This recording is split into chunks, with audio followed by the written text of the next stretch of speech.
As humans, our DNA is roughly 99.9% identical at the genetic level. And considering DNA is made up of four simple letters, A, C, T, and G, what kind of tests are you actually using and what are you looking for when you're doing this DNA analysis? The one that's predominantly done in crime laboratories is something called short tandem repeats, or STR testing. And those building blocks of DNA that you mentioned, the A, T, C, and G, we're looking for specific patterns and repeats of those building blocks in someone's DNA. And the regions that forensic scientists look at is highly discriminating. And that discrimination power allows us to distinguish one individual from another when we're trying to identify potential sources at a crime scene. How accurate is the methodology and what is the possibility for false positives to pop up? I've personally reported statistics where I would expect to see that profile one time in 5 quintillion individuals tested. So it is very accurate. But that being said, we're not testing the entire genome of DNA with every forensic case. So the possibility exists, however, very rare. The sheer amount of DNA data that the FBI has now. What is this database and how is it changing the whole field of DNA evidence? The FBI's database is called CODIS, which stands for Combined DNA Index System.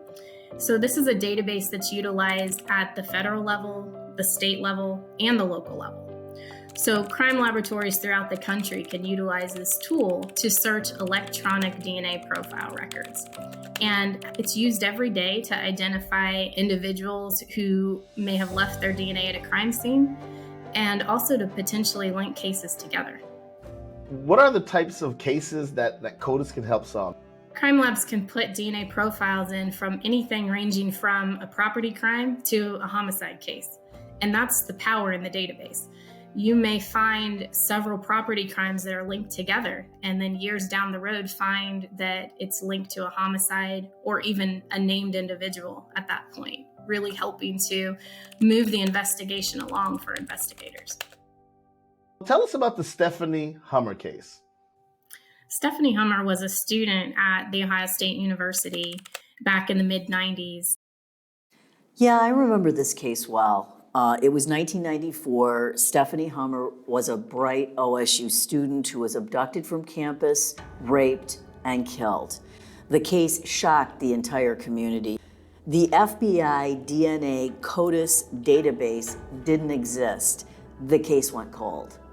Fast forward to 2005, the state expanded its DNA database to include all felons and people convicted of 11 of the most serious misdemeanors. And that's when they had a match, Jonathan Gravely.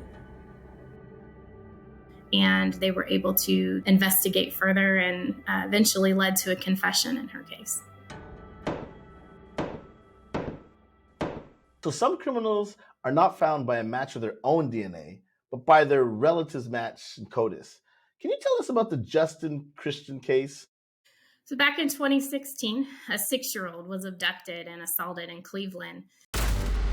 He opened her bedroom window and grabbed her by her legs. He told her to come with him, and if she screamed, he would kill her whole family. But she fought him off, and he fled, leaving DNA on a ladder he used to get to the window. We did a search in the DNA database, but there was no match. So this was a good candidate for something called familial searching at our laboratory. And this type of test utilizes the CODIS database, but applies a separate statistical analysis to try to identify relatives of any person who might be residing in the database. Christian had a deceased brother who had committed a qualifying offense and whose DNA was in the CODIS database. That led to Christian, who had been driving his dead brother's car as he stalked the victims and was caught on surveillance video. Justin Christian will have 35 years to think about his crime. Now, that's 35 years with no possibility of parole in any way, shape, or form. You hear about these DNA testing sites like Ancestry.com or 23andMe. Do they use kind of the CODIS type process? At-home genetic testing companies rely on DNA data, just like the CODIS database does. However, the types of tests that they're using is slightly different. The difference there is the type of information that's getting out of the test. With CODIS, we're looking for exact matches. We're trying to identify individuals uniquely. Whereas with these at-home genetic testing companies, they're looking for a completely different question. What is your heritage? What type of traits does your DNA exhibit that might have potential, health concerns down the road? Has there ever been a case where information from 23andMe or Ancestry.com was used to solve a case? I do know that it happens, and with more and more cold case investigations, I know that's a tool that's available to law enforcement. What's on the horizon of DNA testing, and how much detail can we get from new technologies? There's a new method called next generation DNA testing, and by using this next generation testing, they're able to provide a portrait of what the individual might look like based off of their DNA.